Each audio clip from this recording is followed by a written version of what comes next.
Hello and a very warm welcome to the Internet of Things Made Simple. I'm Larry Humor. This is both mini episode number 25 and the third part to our four-part series on the smart home. I thank you for joining us. Big shout out to any first-time listeners. Welcome aboard. I do ask you check out our webpage, appropriately called the Internet of Things Made Simple.com, where we first post any podcast before anywhere else. So if you're kind of a sneak peek kind of person, you might want to look there. Once you are there, you're going to find links to other podcasts, ebooks, blogs, and more material. I've been kind of behind in putting up new blogs, so expect more in the next few weeks. As always, I ask you to subscribe to this podcast using your favorite podcast service. It's kind of easy to do. We're on at least a few dozen that I've seen. If that podcast service has the ability to leave a comment, kindly do so. In the first two parts to this series, we covered how IoT is enabling smart home solutions to help those with special needs and the elderly, including veterans who suffered injuries, live more normal lives by staying in their homes safely. In the last episode, we touched on a number of different device categories that you may wish to look at to make your home smarter. In this episode, we will examine the method that many will use to control these devices, the Smart Assistant. You may know them better by names like Google Home, Alexa, or Siri. These services enable us to do so much and in many ways are improving the lives of millions. However, as I've often said, if you're not paying for a service, then you are the product, not the customer. We're going to look at issues like privacy and how data may be used for a more effective way to advertise to you. To get us started, here's a bit of an overview on these assistants. I remember in the show Mr. Robot how a lonely FBI agent basically used Alexa to be her best friend. Unfortunately for her, there is no she to Alexa, but rather it's an it. Say you decide to set up a system to control your outside lights, which you appropriately call outside lights. When you say to the assistant, turn on the outside lights, a number of things happen. Your words mean nothing to the light itself, so it needs to get its commands in a way that it can understand. Your message is translated by that service, usually up in the cloud somewhere. We don't know all the details as to how it works. These systems use some sort of artificial intelligence service to translate your command, and then it's sent back down to your device, normally through a hub. What seems like magic is actually some incredible technology. There is no cost for you to summon Alexa to do this, so one has to think that Amazon is making their money somewhere. Sure, you bought an Amazon-enabled device, so there's something in that for them. As well, keeping you buying Alexa-enabled products helps Amazon improve its loyalty, but I think there's something more to it than that. We're going to talk about that a bit later in the area of security and privacy. For now, let's get on to the good side. I use Alexa a lot. I set up alarms on my Echo Show 5 by my bed, watch for a quick review of this product soon. I use it to look up recipes in the kitchen, the weather, traffic conditions. It helps me control security to our home by cameras and lights, and it powers a routine that helps us put our kids to bed. After a while, you start to look at these devices in the frame of mind of, how do we possibly ever live without them?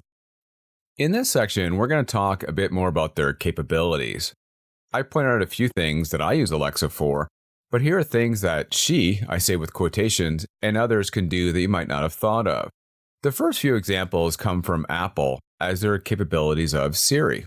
Are you prone to losing your iPhone? I jokingly say that the only reason I still have a home phone is to be able to call my cell phone when it gets lost. Well, I could just be using Siri to do that. The same goes for missing passwords, as Siri can help to find your lost Netflix password.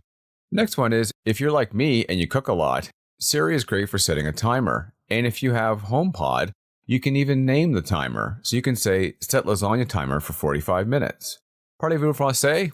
If not, Siri is great for doing some translation for you in multiple languages. Finally, I use Siri to find my kids using my iPhone app through the device. In terms of Alexa, I spoke about some of the things I use it for already, but here's a few more that you might not know about. If you're not aware, and perhaps you don't have kids, so you don't know this, Alexa is both talented and a comedian. My kids discovered that it can beatbox, rap, and tell some really corny dad jokes. As well, the beer goggles game is kind of funny, as you can ask it to ask you a few questions to determine how drunk you really are. I haven't actually tried that. On a bit of a more useful note for the average person, I do use it to open up podcasts and audiobooks regularly and start playing. If you're like me, you're maybe a bit of a light sleeper, you might want some white noise applications. I used to use a white noise application on my iPad, but now I just use the Alexa device, which has a bunch of different sounds and applications. Finally, stumped on how to make a friend's cocktail? Alexa has over 12,000 cocktail recipes. The last one I talk about is Google Assistant. Perhaps you're more of a Google person. Besides the things I spoke about earlier for the first two, it has some cool tricks as well, in addition to controlling devices. Google Assistant can block unwanted telemarketing calls. Unfortunately for now, you have to have a Pixel 3 for it to do that. I know the other programs can do this, but I really like the ease of creating a shopping list using Google Assistant. It's a little easier, I find. And finally, the same goes for its ability to convert measurements and money. It just seems to do a little better than the other two. So now we're going to talk about the upside of these devices. Are all the things that I just mentioned kind of cool? Of course they are. But is there really truly upside to using them, or is it just a first world benefit? Well, the first is that it prevents bad things from happening. Did I leave the stove on?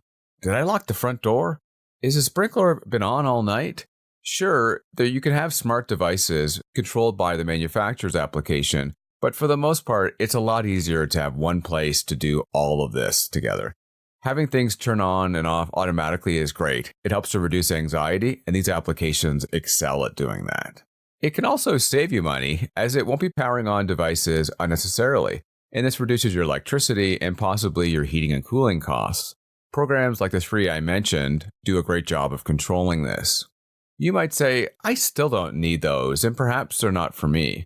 But they are ideal for many people, though. As we covered a few episodes ago, smart assistants are ideal for those who perhaps aren't very mobile, like the elderly or the disabled, and it helps them stay in place. They're also ideal for latchkey kids. If you don't know that term, that's the kids who are home before their parents and they are able to unlock the door themselves. This gives the parents a single place to see all the activity in the house. They can know what lights are on, if any plugs are being used, what doors may be opened, perhaps if somebody else came in.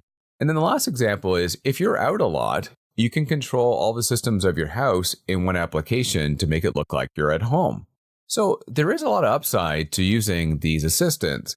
If you wanted to learn more about the smart home devices that these three systems can control, turn into our previous episode, mini episode 24, for more in-depth details. I also have an ebook that you can download from the Internet of Things page on the smart home. Let's just segue into another area. Privacy. So is there no issues having your entire life controlled by a smart assistant? I guess it depends on your perspective on privacy and security. Me personally, I'm not that concerned about these things. I've taken all the precautions. And besides, if somebody finds out that I ordered toilet paper on Amazon through Alexa this morning, that I checked on the weather, or that I had it play the Joshua Tree on Spotify, is that going to affect my life? No, I just announced it on the podcast. So, to me, there's no legitimate concerns for most of the things I do on these devices, but that might not be the case for you. I have noticed, though, that if I ask Alexa for something, I start seeing that product promoted just a little more in my next Amazon visit. I know that this is very similar to what happens with Google searches. There is evidence that if an abundance of people in an area ask for cold symptoms on the Google Smart Home, the authorities are alerted of a possible flu or some kind of an outbreak in the area.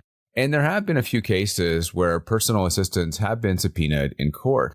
If you want to hear about three particular cases, go all the way back to our first mini episode 1, and that's on how data can be used against you in a court of law. We covered an example in one of them about how Alexa data was subpoenaed, as well as data from Fitbits.